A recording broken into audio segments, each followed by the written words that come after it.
Welcome to tonight's debate on a timeless question. Is happiness a choice or shaped by circumstances? Representing the blue side is pro-choice, arguing that happiness is a personal decision. On the red side, con-circumstance believes that external factors play the main role. Our AI judges will evaluate both sides on clarity, logic, and engagement. Let the debate begin. Thank you. I'm so glad to be here.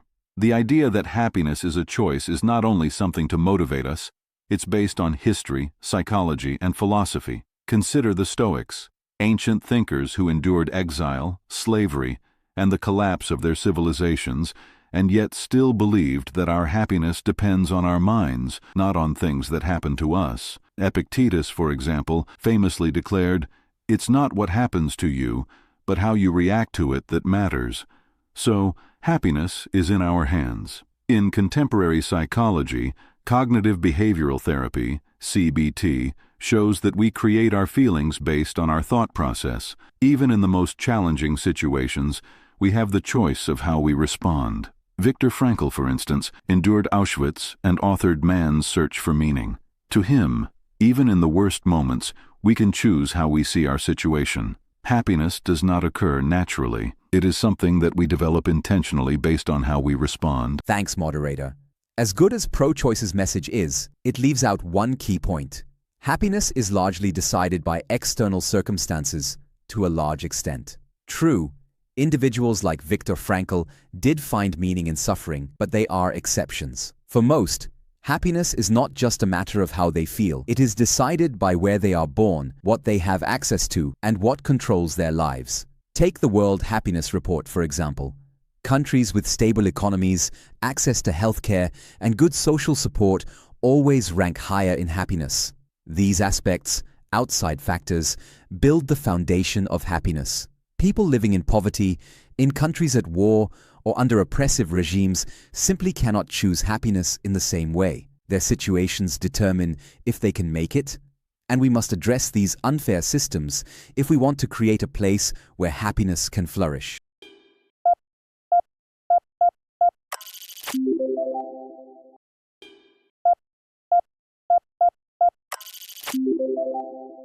Let's discuss why happiness is important to psychology. Pro-choice. Can you tell me why psychology is on your side? Yes. As I have previously said, cognitive behavioral therapy, CBT, is a type of therapy that helps us understand how our thoughts, feelings, and behaviors are connected. It suggests that if we change the way we think, we can change the way we feel. For example, if you're feeling nervous because you're stuck in traffic, you can think about it differently, either as something annoying or as an opportunity to relax and reflect. This ability to change our thoughts is crucial for how we feel and, ultimately, for our happiness. The study of happiness also examines strengths, virtues, and the factors that contribute to a fulfilling life. It shows that we can all become happier by doing things intentionally, such as being thankful, being kind in our relationships, and setting meaningful goals. These activities are choices we make, and they help us grow stronger and become more emotionally stable over time. I appreciate the efforts to advance the study of happiness, but it overlooks the fact that there are people whose basic needs are not being met. It's great to talk about gratitude journals or mindfulness, but how do you stay positive when you don't know when you'll eat again? Maslow's theory about basic needs says that without food and safety as the foundation, reaching your full potential, or even finding happiness, is a luxury. Research on income inequality, for example, shows that people in wealthier countries tend to report greater happiness. It's not just because of their attitudes, it's because their surroundings, things like healthcare, social security, and job opportunities, create a foundation for happiness that many in poorer countries simply can't access.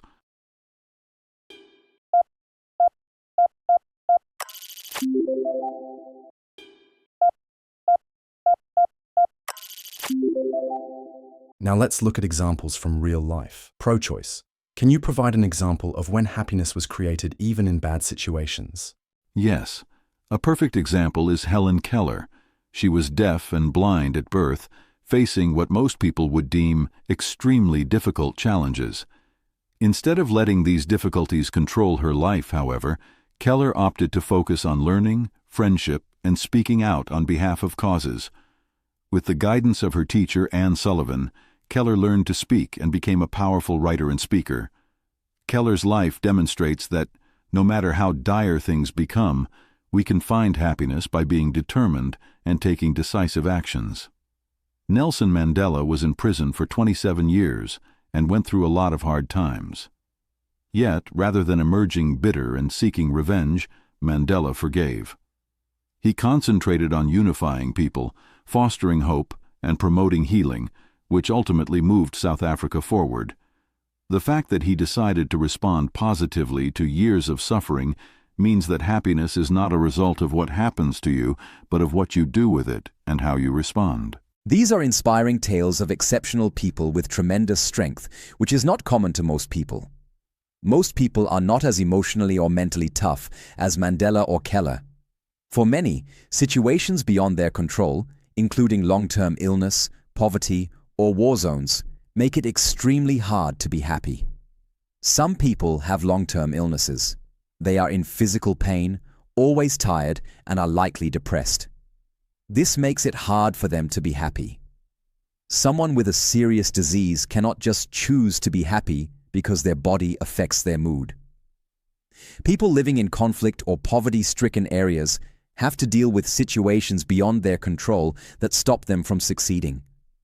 In that case, happiness is a luxury, a distant fantasy, and not a possible reality. Although resilience can enable them to survive, it only serves to mitigate the suffering they endure. Happiness in such a case is not necessarily a result of how someone thinks, but of changing outside factors, providing stability, resources, and security.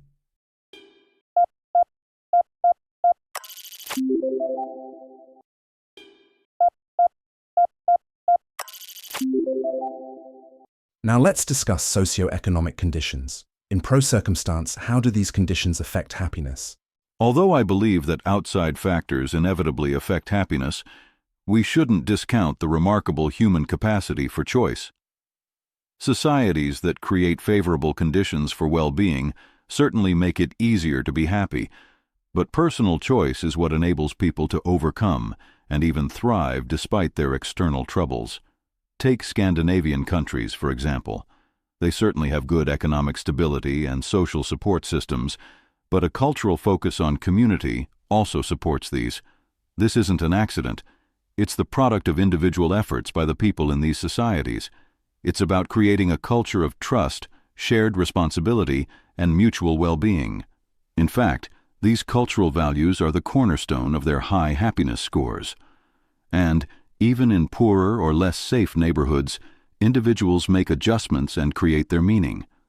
Individuals facing challenging economic situations can choose to focus on what they can control, such as their emotions, goals, or relationships with others. In this context, control does not imply ignoring adversity. Rather, it implies choosing to live meaningfully despite adversity. Society and the external world do matter, but individual strength and decisions determine how we respond to them, and in doing so, determine our happiness. As I've said, happiness is not merely how we feel. It's also influenced by the economy and society that we live in.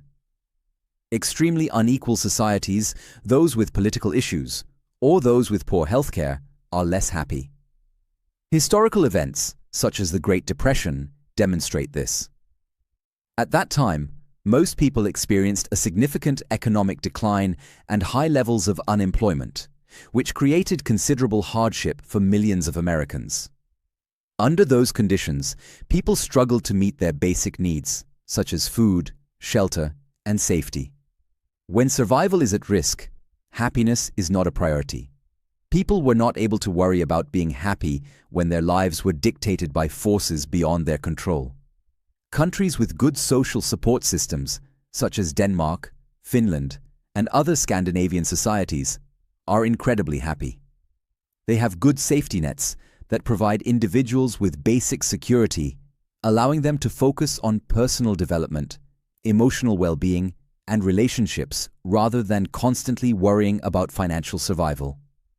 These nations have created environments under which individuals can be happy, environments that don't exist in poorer or more violent areas, where violence and poverty can trap individuals in misery.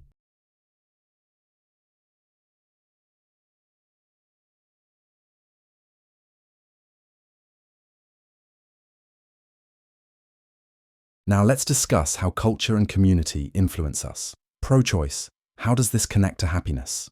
Culture and community are key to happiness, but they are not separate influences. Individual choices and participation shape both. Social connections, whether with family and friends or shared values within the community, provide a sense of belonging, which is essential to mental well-being. Individuals with strong social networks are generally happier because they feel emotionally supported, accepted, and connected. Research has confirmed that social support is extremely valuable to happiness.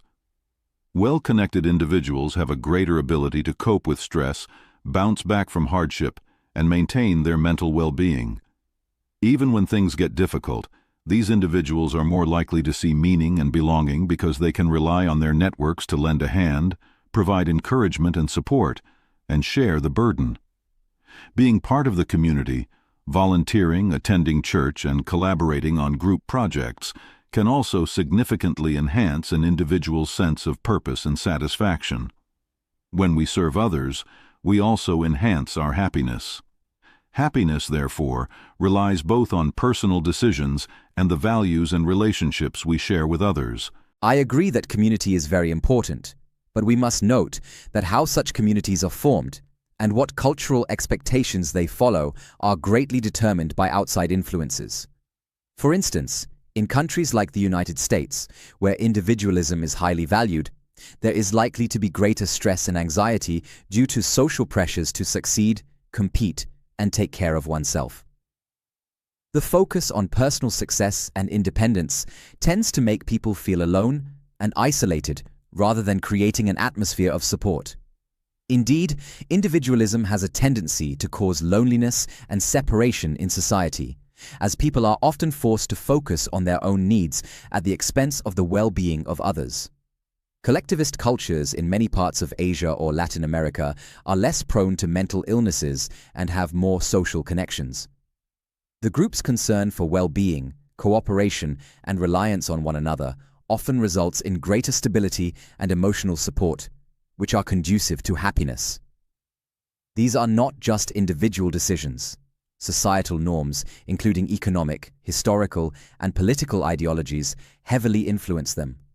While culture and community can make an individual happy, the outside world, influenced by these larger forces, is what dictates how deep and strong the community ties individuals can form.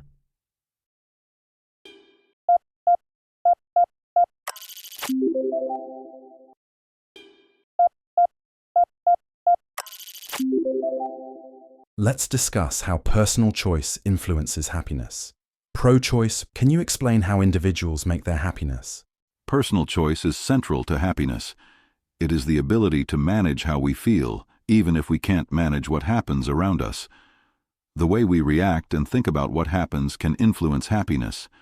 At its core, it's about the power of choice, the ability to choose how to view a situation, how to manage feelings, and how to behave in ways that align with our values. Consider how individuals who feel in control of their lives approach problems differently from those who feel helpless. Individuals who work on being strong and able to cope, who choose to grow rather than just suffer, feel more content. They can see failure as an opportunity to grow or discover meaning in challenges. Having personal choice allows us to decide how we approach the challenges of life. The truth is, we can always decide to do something about it, to seek happiness by staying engaged, finding meaning, and acting, regardless of obstacles. I appreciate the concept of personal choice, but we must be aware that external influences can create such significant problems that personal choice is not beneficial. People do have some control over what they do and think, but poverty, discrimination, and violence make it very hard to make choices.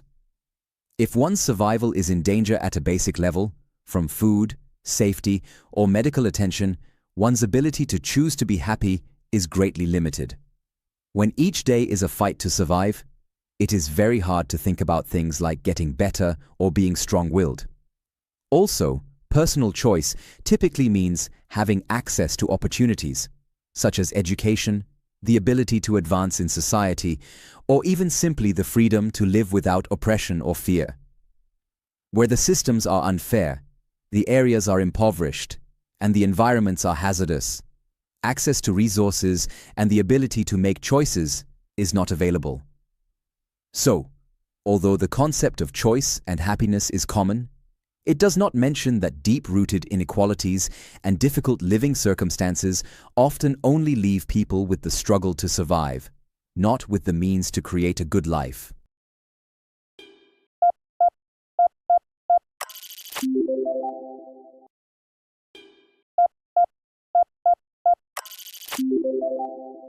In this round, we will explore how global inequality affects happiness. To be specific, how does inequality of wealth and opportunity influence a person's happiness? I believe that inequality is a problem, but let's also remember that an individual's mindset determines how they approach those problems. Consider Bhutan, for instance. It is a poor country, but a very happy one due to its Gross National Happiness (GNH) policy. Bhutan emphasizes mental health, community values, and environmental stewardship, values that anyone can adopt regardless of their wealth. This demonstrates that happiness does not rely solely on money. It is about learning to find a sense of purpose and fulfillment, both personally and within your community. Systemic inequality is an issue, but individual choice and relationships within communities can enable individuals to rise above these issues and be happy, content individuals despite them. Inner strength can enable individuals to flourish in spite of the issues they may experience in the outside world. Global inequality affects happiness significantly. The poor, especially in developing countries, are constantly concerned about where their next meal will come from or how they will provide for their families. These pressures from the outside are not just frustrating, they are actually painful and can damage a person's mental health. For example, inequality of income has been found to be linked with lower happiness and more unhappiness in society.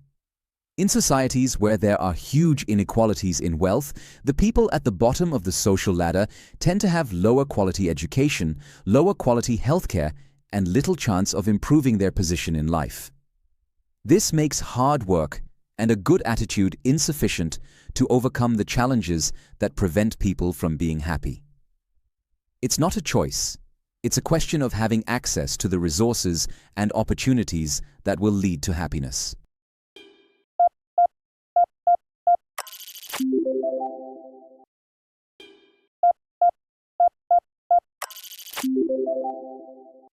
Let's discuss society's role in contributing to one's happiness. Pro-choice. In what ways do community support and societal values enhance happiness? Community and societal values do count, but they depend on what people choose. If a society establishes cooperation, responsibility, and trustworthiness as its core values, values typically chosen and developed by its people, it can create a space where people are cared for and can thrive. In Scandinavian nations, for example, the strong social connections that contribute to happiness are the result of people engaging and making cultural decisions that focus on equality and growth. When individuals choose to work together in communities, happiness is possible even in the midst of difficult times. That is why countries that promote a high level of civic duty, including Norway and Finland, often show that they are happier. There is a social culture of bonding and helping each other. I believe community values are important, but we must also consider that external systems often dictate the amount of assistance individuals can receive. In, for example, oppressive governments or unequal capitalist systems, social assistance is often lacking or insufficient. Having good community values alone cannot correct the serious disparities created by such systems. In such cases, individuals might feel isolated and excluded and cannot make the personal decisions that pro-choice promotes. It becomes significantly more challenging to be content when external agencies restrict an individual's ability to contribute effectively to society or even access basic needs.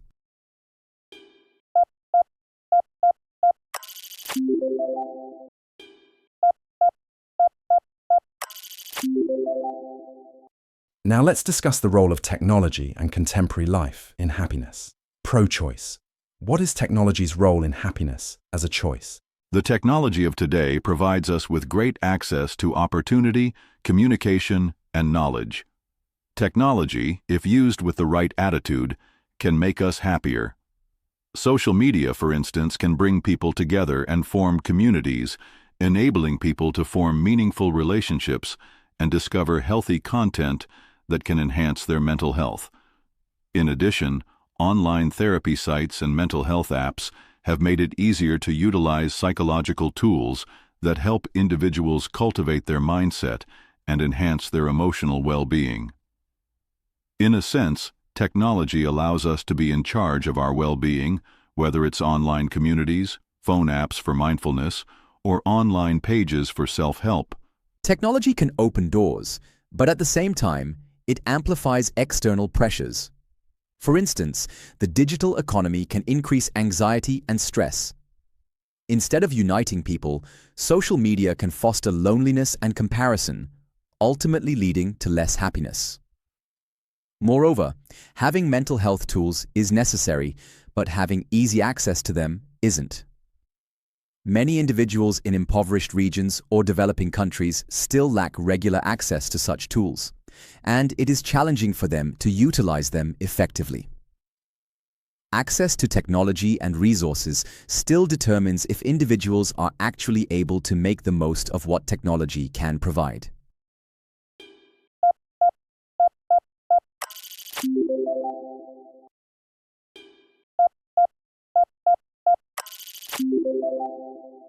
Lastly, let's discuss the future of happiness. Pro-choice. What does the future of happiness mean to you? The future of happiness will be a blend of external factors and personal choices. As we continue to improve social policies, technology, and access to mental health, people will have a greater ability to choose and create happiness. My wish is that as we move forward, individuals will recognize that they can intentionally control their mental and emotional well-being, utilizing psychological tools such as CBT, mindfulness, and positive psychology to navigate life's challenges. Finally, happiness will be personalized. People will understand the importance of their choices and how they can cultivate happiness in a changing world. I believe that external changes are important, but I am confident that changes within society or government systems will ultimately determine the fate of happiness. As we move forward, we must be committed to creating fair societies in which people have access to what they need to thrive: safe environments, secure employment, and opportunities for personal growth and improvement. The fate of happiness depends on how effectively we deal with the long-standing inequalities that keep so many from gaining access to the well-being they deserve.